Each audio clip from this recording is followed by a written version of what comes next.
Welcome back to another episode of Off the Carousel here on the field of 68. And I'm now joined by new VCU head coach Phil Martelli Jr. And Phil, I got to say something's just not feeling right about the way this interview is going right now. So hold on, let me get that fixed for you right I there. There like we it. go. I What's like going it. on, man? How we doing?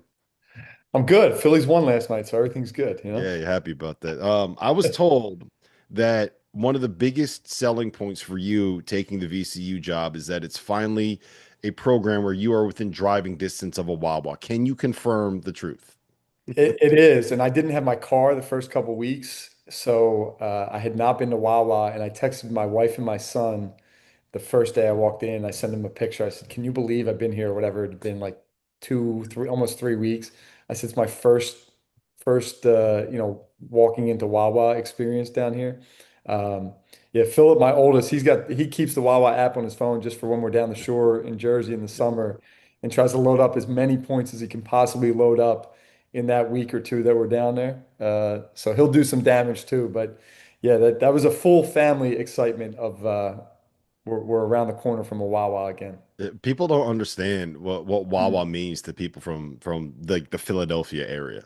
It's yeah, it's different. And we lived in Media, Pennsylvania. We were basically around the corner from the first Wawa, and then from like their campus was right down the street. So it's even a little more special with that. But yeah, Wawa is different. And they actually, the debate in Pennsylvania is Wawa or Sheets. The people from the Philadelphia area, the eastern part of the state are Wawa. The western part of the state is Sheets. And there's actually a Sheets and a Wawa right next to the airport here that are right across the street from each other. And no disrespect to Sheets, but I don't know why anybody's going in that parking lot when there's a Wawa right there. So. I heard Ryan Daly's a big Sheets guy. He probably is. I mean, he spent some time in State College. That wouldn't surprise me. Nick Schmidt's got family from Pittsburgh. He doesn't ever talk about it. He's probably like a closet sheets guy. So we'll have to get him turned over. But yeah, it's good to have a Wawa. I'm looking in my fridge right now. I got some Wawa green tea sitting in the fridge. There you go. And that'll be my beverage of choice after this interview. There you go. Let's get this thing back on track, man. So, um, you're taking over a job at VCU. I think you got it officially, I want to say late March, right? March Mhm. 25th, somewhere around there. So we're recording this. You're about 5 weeks in to the gig. Um, what is it just like in this day and age in college basketball in 2025? You take over a new job, you got to relocate, you're trying to figure out where you're going to live, you're trying to figure out how to get your family down there. And you have to do all of that while rebuilding a roster at a program that has, let's be honest, like expectations that are as high as anybody in the Atlantic 10. Yeah, no doubt. I mean, it's a lot. I went home a couple weeks ago for my daughter's birthday. My daughter was turning 13, so I flew in, and as we were pulling up to the house, it had been, I forget if it was 2 weeks, 3 weeks, something like that. My wife had said, "Man, I feel like you've been gone for like 6 months." And I didn't have the heart to tell her. I had felt like I'd been gone for about 6 minutes. Like I felt like I ran down the street to pick up food and was coming back to the house. Like just because it was so much, you're dealing with so much. And um, obviously the family stuff is huge, making sure that they're set and finding a house, which we're still doing, figuring out schools. We have a 15-year-old, a 13-year-old, and a 7-year-old. So they're all in different stages. One's in high school, going to be a 10th grader. One will be in eighth grade. One will be in second grade. So trying to figure out that. What does that look like for them? And then obviously the stuff here, and like you said, there's no, at a lot of places they talk about, well, if you go to the NCAA tournament, if you win the championship, right? They use that if. Here, there's no if. Like there's just an expectation. There's like, well, when you win the championship, when you go to the NCAA tournament, when you fill in the blank. So there's a heavy, you take on a heavy task with that, which is what I wanted. Like I didn't want to leave Bryant for a place that wasn't invested. There were other opportunities that just didn't make sense to me. Like I felt like we could win at Bryant. We had great support at Bryant.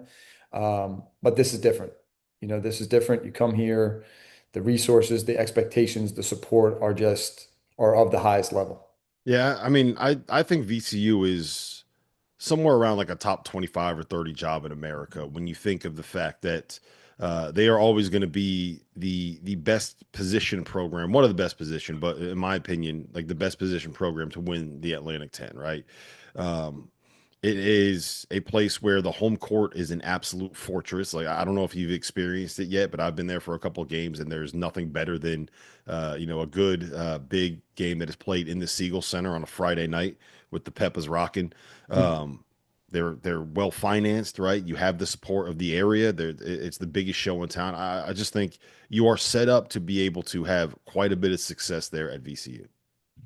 Yeah, so I actually have not been to a game in the Siegel Center. My first time in the Siegel Center was my press conference. But obviously have watched it quite a bit and been very invested when Jimmy was here as the ops guy and watched my dad coach games here. So I am aware of what that environment looks like. I've been to, A10 tournaments and things like that where their fans were out in full force. But yeah, I mean, there's no, and I'm not a guy that asks for a lot. I'm used to low levels, minimal budgets, very limited resources, trying to make it, with what you have. So to come here and have them say, "Well, what do you need?" And I'm like, "We have everything we need. Like, and for people to be like, "No, you need to like, what is it that you need to be successful?" And I've joked about this, but I'm only half joking when I say if I went to them today and I said, "You know what? It's not good enough to fly on whatever planes we fly on the charter flights."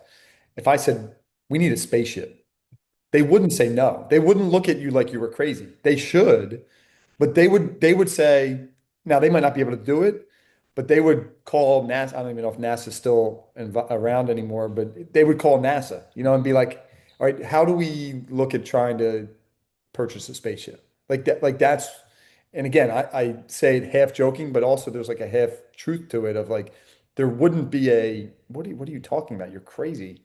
It would be, okay, let's investigate it. Let's figure it out, and see if we can do it.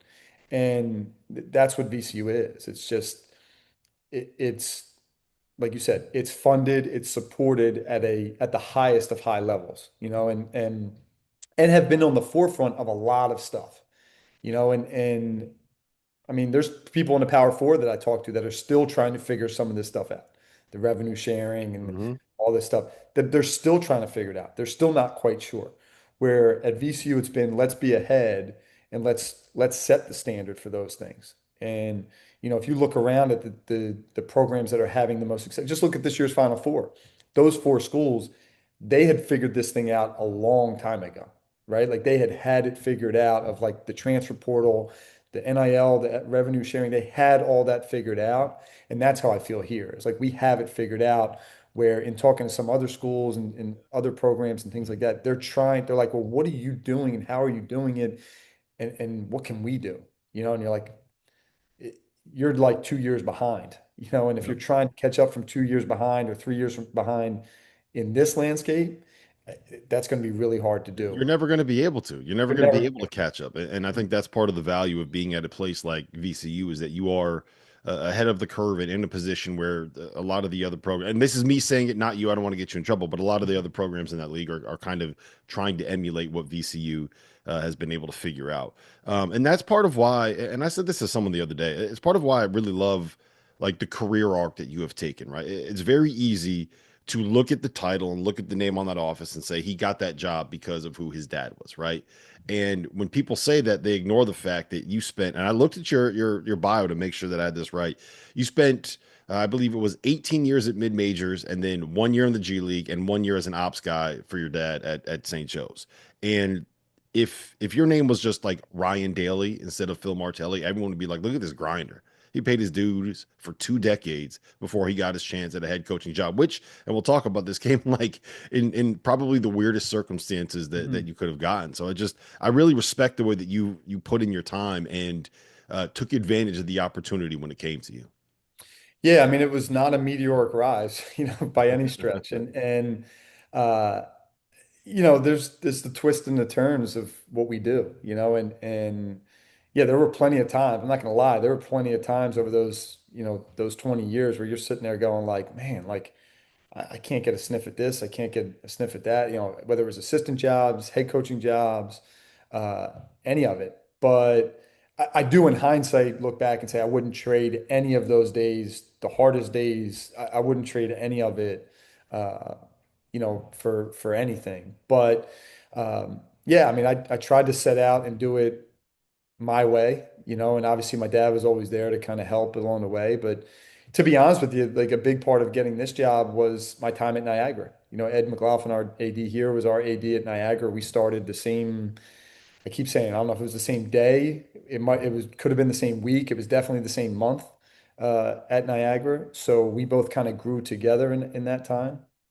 And for me, it was always, I think what hurt me in terms of like the climbing the ladder was I was not out there as a self promoter at all. Uh, my objective every day was to get the respect of the people that I worked with in that office on that campus every day.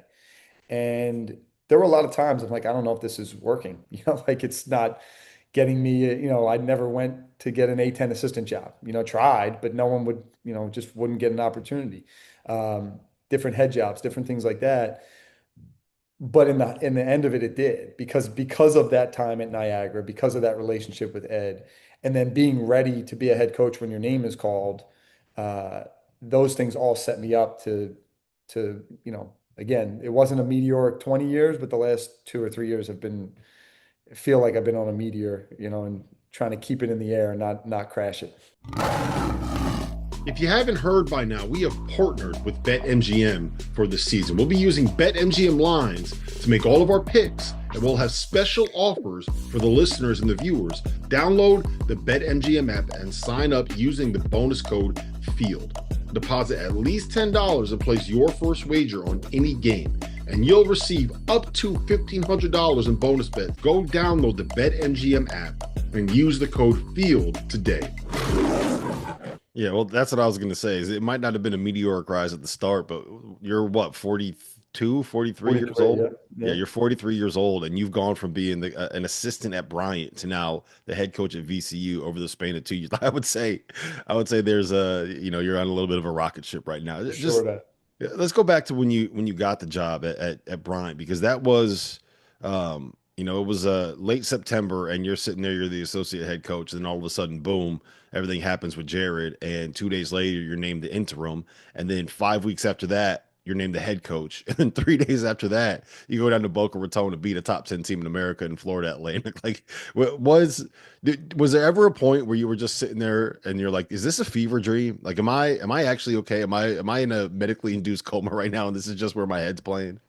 Yeah, I mean it was it all came out of nowhere. Mhm. Like it all came out of nowhere. I mean, I remember that first day. I was sitting in my office. I was getting ready to go. It was a Wednesday afternoon. My kids were running cross country, and I was getting ready to leave and go watch them run cross country.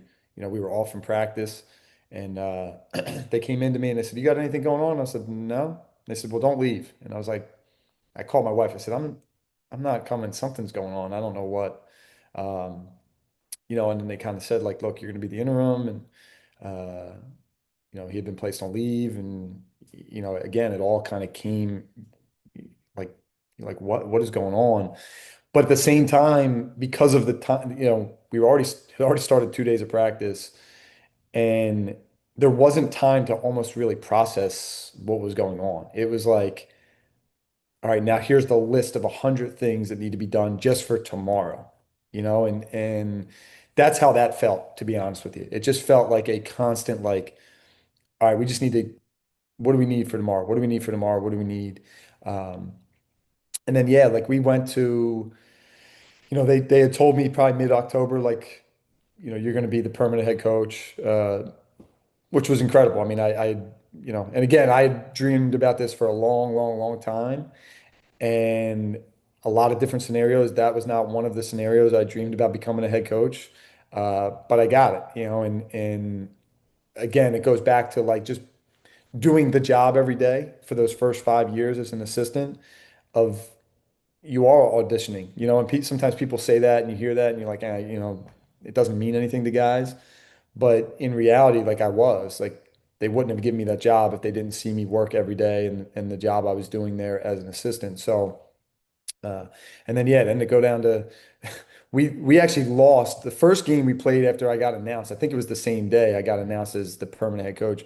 We lost to Boston U. We played awful. We couldn't stop them. They scored 1,000,000 points, and I remember sitting in a hotel room by Logan because we had a 6 a.m. flight to Boca Raton the next morning. So we get to the hotel at like 10:30, 11 o'clock. We're leaving the hotel at 3:30, so I'm not going to go to sleep.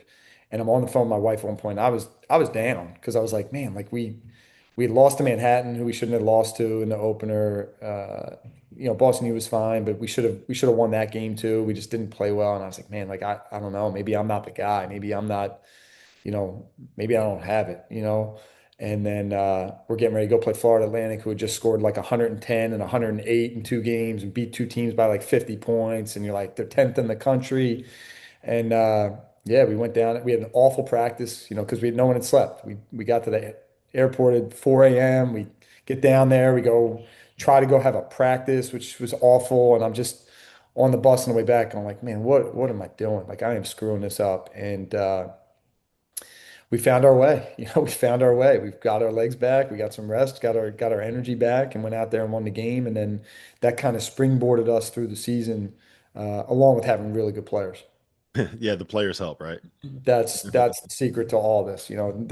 Trust me, I don't sit here like anybody. It's about having good players. We had great players this year. We had really good players last year. That's what leads to the success we had. Everyone saw the moment that you and your dad had after you guys qualified for the tournament, and I guess first and foremost, was it what was it like having that kind of viral, like one of your most intimate and personal moments that you could have with your father, is something that ends up going viral for everybody on the internet to see. Well, what's funny is like because so much was going on, I kind of missed a lot of that stuff. In the moment, like it was hard to keep up with everything that was happening.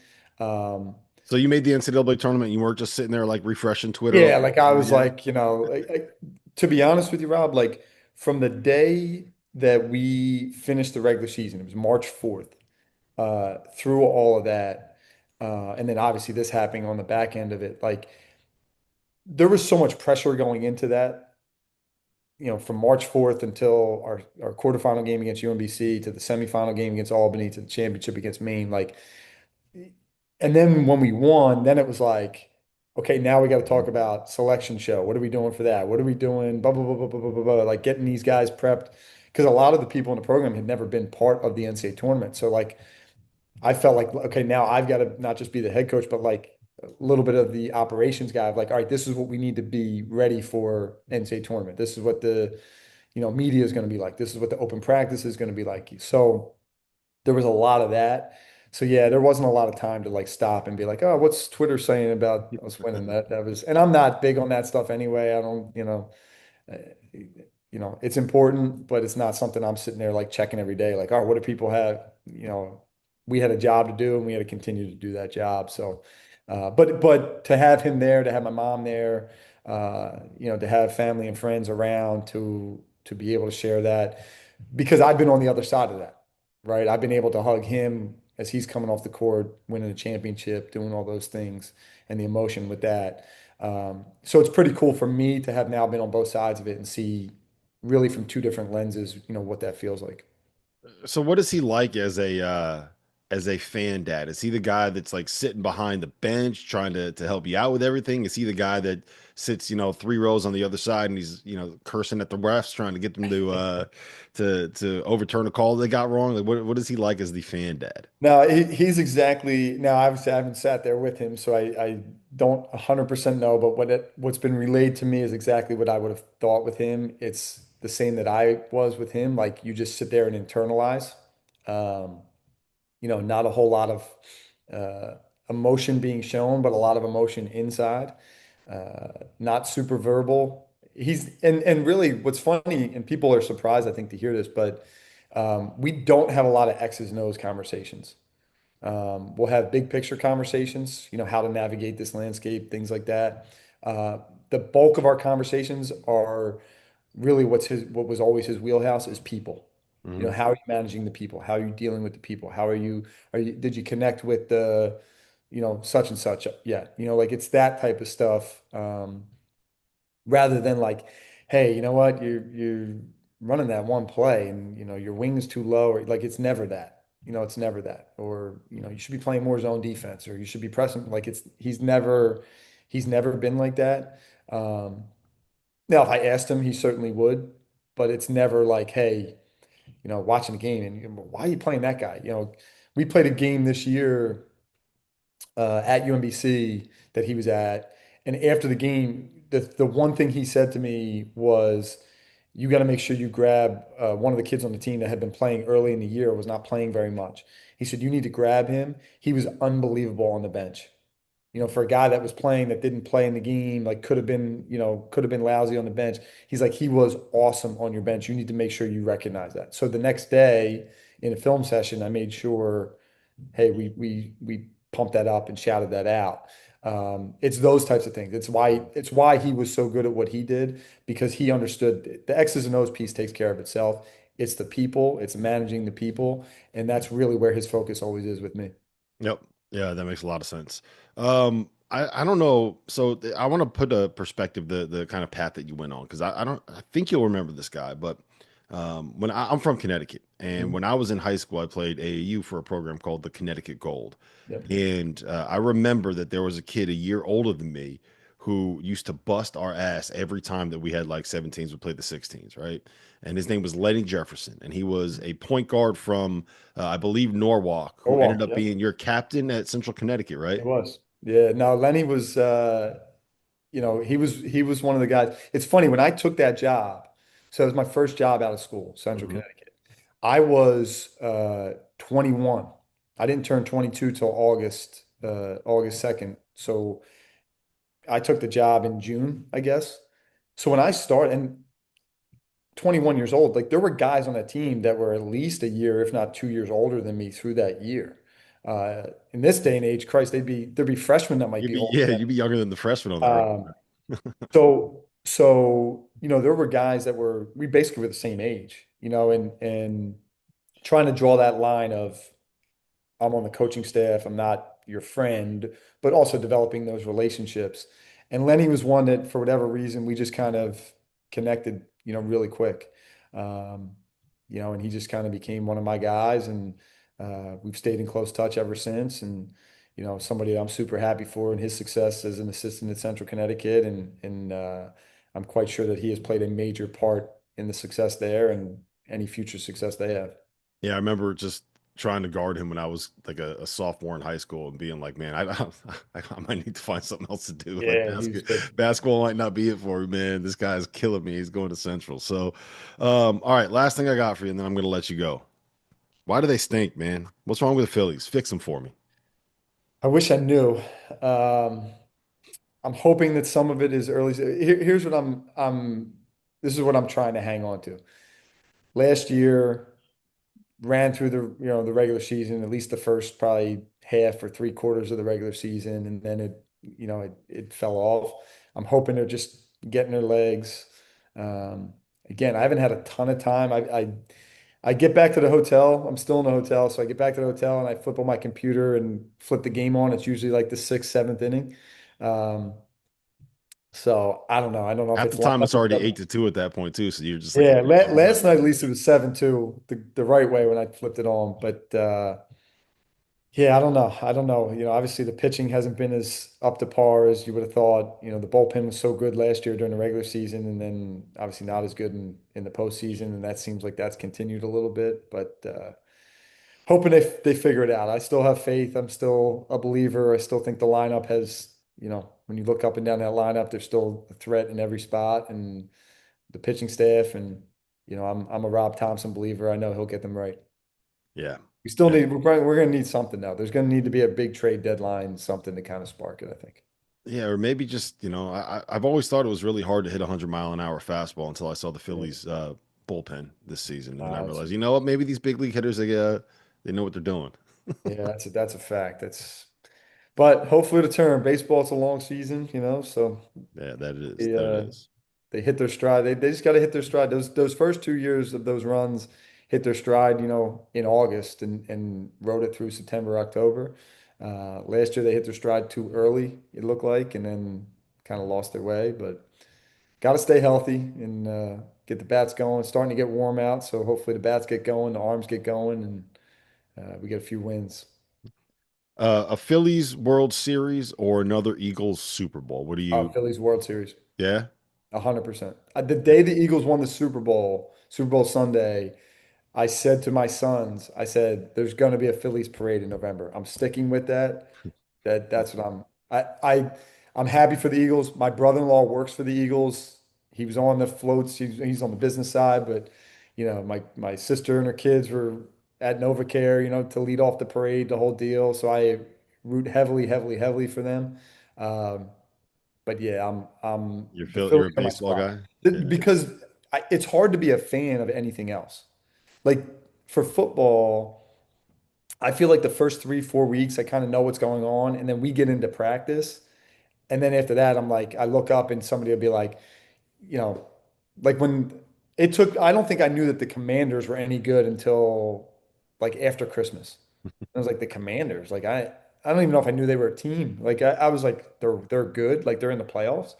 Um, so I didn't even know. So I don't even know. It's hard because it overlaps with basketball, man. Like Exactly. I run into the same thing too. Once you Yeah. kind of get towards the end of the season, it's just that's why I quit playing fantasy football, is Yeah. because I wouldn't even, I've never done it. I don't even know how, yeah, it's like, once you get to the meat of the don't have the season, it's time. just But like there's that's too for the much other stuff Phillies. I going can do on. that. I can, even if I can't sit there and watch every game, I can, you know, get back at night, flip the game on and watch a couple innings or be on my phone, while I'm traveling and checking the scores. So, I will do that through the summer. So Yeah. Well, listen, man.